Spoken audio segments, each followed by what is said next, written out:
It's getting through it. It's the process. There's something in it that it just turns me to jelly. My heart and my mind just become, I can't explain it. It's a very strange feeling. It's not particularly pleasant either. I can't really say that I enjoy music or painting in quite that.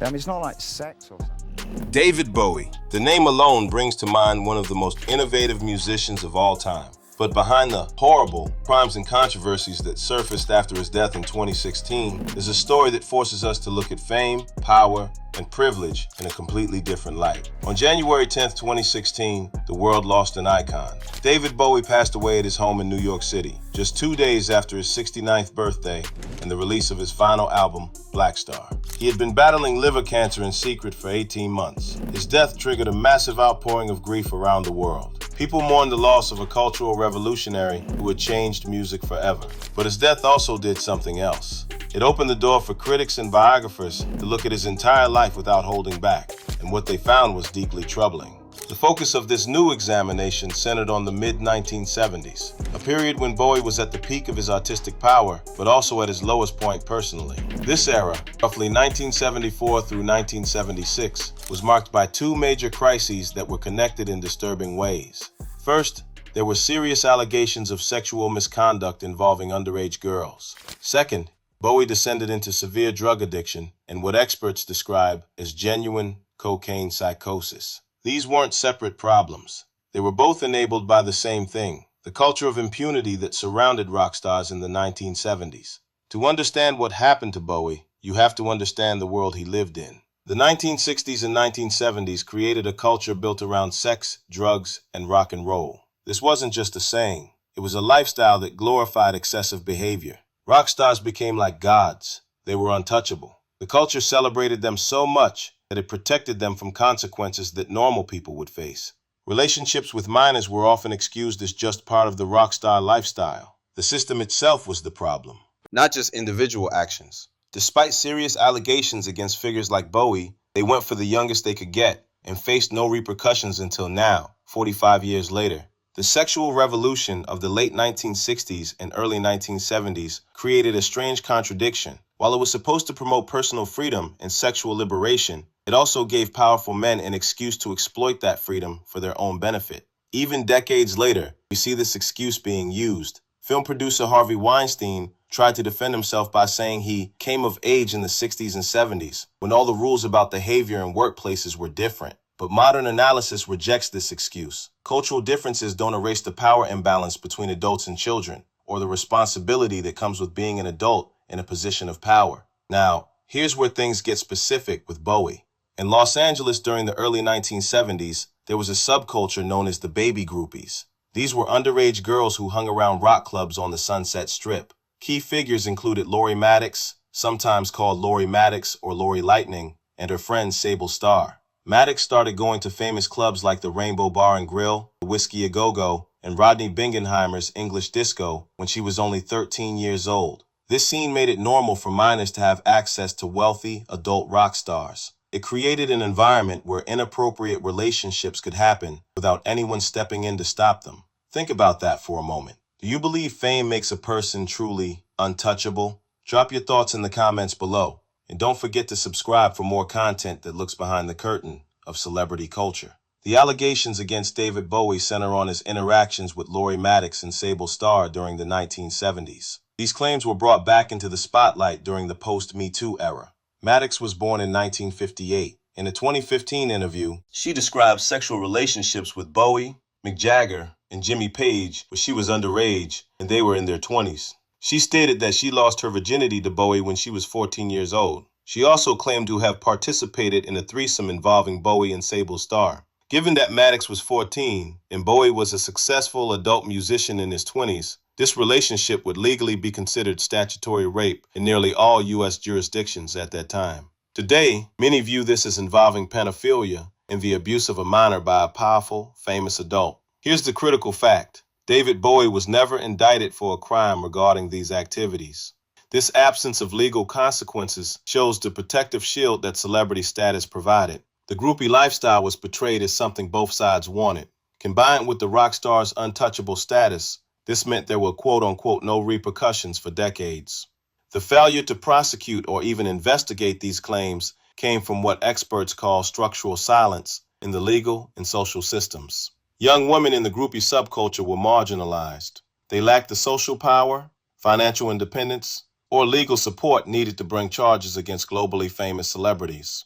This systemic failure made it seem like figures like Bowie were above the law. The controversy resurfaced with the 2017 Me Too campaign, which represented a necessary cultural correction that gave these historical allegations the weight they had been denied for so long.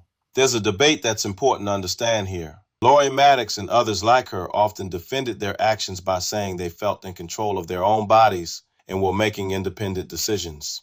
They sometimes presented their actions as part of the sexual liberation movement. Maddox even said the sex with Mick Jagger was, quote, very consensual.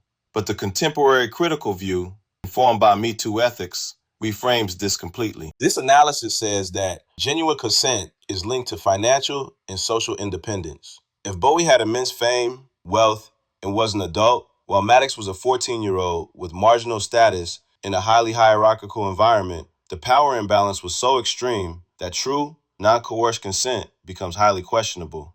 The modern view argues that focusing on the minor's feeling of agency overlooks the vast power disparity. What might have felt like sexual exploration to the teenager was actually exploitation by the star. The culture of impunity that protected David Bowie from legal consequences also created the environment for a second major crisis, a descent into a psychological nightmare. During the same mid-1970s period, Bowie was living in Los Angeles. On the surface, this was the peak of his fame and success, but his personal life was dissolving into what he later described as a hellish nightmare of delusion, paranoia, and cocaine psychosis. Bowie himself had intense disdain for the environment he was in. He called Los Angeles the most vile piss pot in the world and said it was the least suitable place on earth for someone searching for identity and stability. He viewed the city itself as a corrupt movie.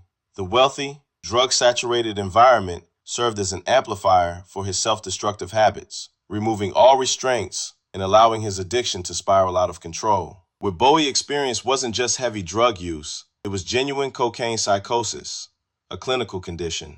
His mental state around this time was fundamentally disconnected from objective reality. His world was increasingly shaped by fantasy projections and delusions. He became fixated on obscure subjects like witches and Nazi relic hunters. This wasn't playful or artistic. It was a sign of severe mental illness. His paranoia led to ritualistic behavior that demonstrated just how far he had fallen.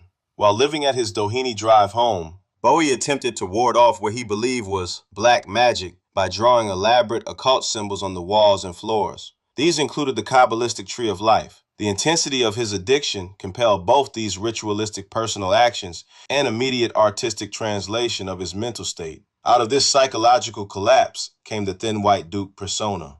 The Thin White Duke was adopted by Bowie during the Station to Station tour, beginning in 1976. Unlike his earlier theatrical creations like Ziggy Stardust, the Duke was different. He was emotionally detached, spectral, and calculatedly aristocratic. The persona was explicitly described as being famously cocaine-fueled. But here's the crucial part. The Thin White Duke wasn't just a costume or character. It was a fantasy projection of the self that Bowie inhabited and found difficult to separate himself from. The persona was a direct symptom of his deteriorating mental state and genuine cocaine psychosis. His mental illness wasn't just influencing his art, it was becoming his art.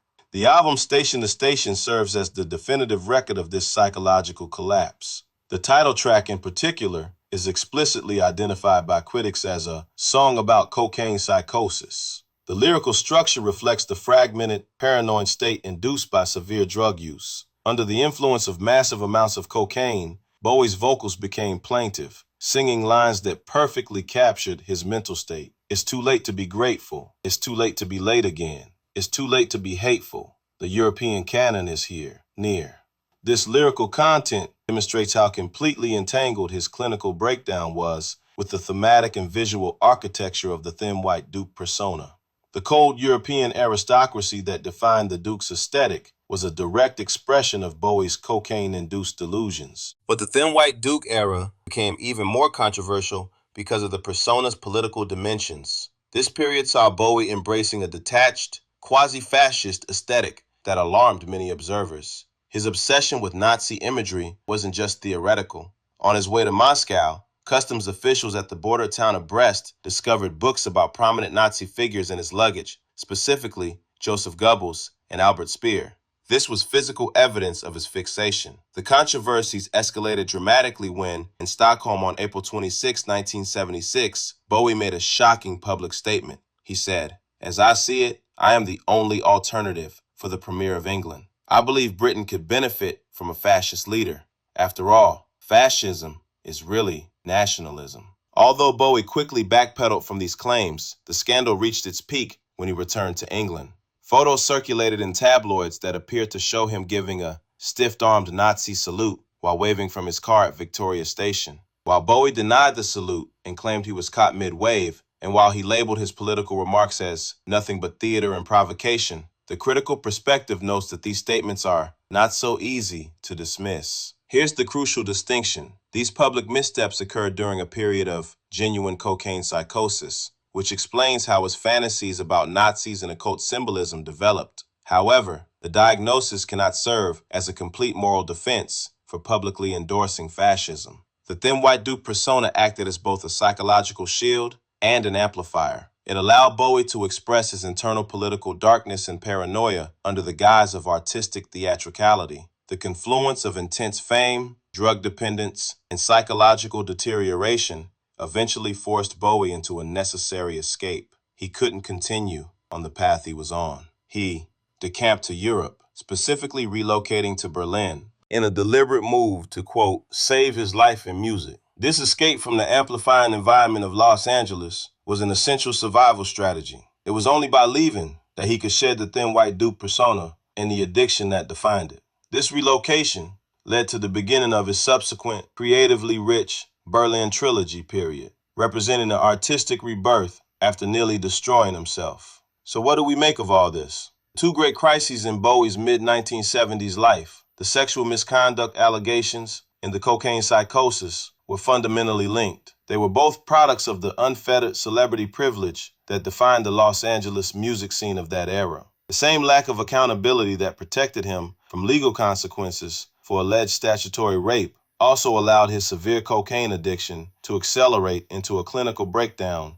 without intervention. The system failed on every level. It's important to note that Bowie's artistic contribution to music will, quote, still stand. His influence on rock music, his innovation, and his creative vision remains significant. However, the contemporary view, strengthened by the Me Too movement, forces us to permanently reframe how we see this history. We can no longer separate the artist from these deeply troubling aspects of his past. His legacy now rests on profound ambiguity. The celebrated revolutionary art from the mid-1970s emerged directly from a state of intense personal chaos and moral compromise. His legacy is ultimately that of a brilliant but morally compromising and profoundly troubled figure whose professional ascent during this period was tied to his personal destruction at a time when fame offered absolute privilege. The Thin White Duke remains the spectral symbol of this moment in history. It represents a persona created by addiction and defined by the cultural impunity that allowed Bowie's private nightmares to become public theater. David Bowie lived a life of extraordinary artistic success, but it came at an extreme cost. He will always be remembered as one of the most influential musicians of all time, a true pioneer who changed the face of rock music forever. If you found this discussion important, hit that like button and subscribe. Drop a comment below about what you think. Should we separate the art from the artist? The conversation doesn't end here.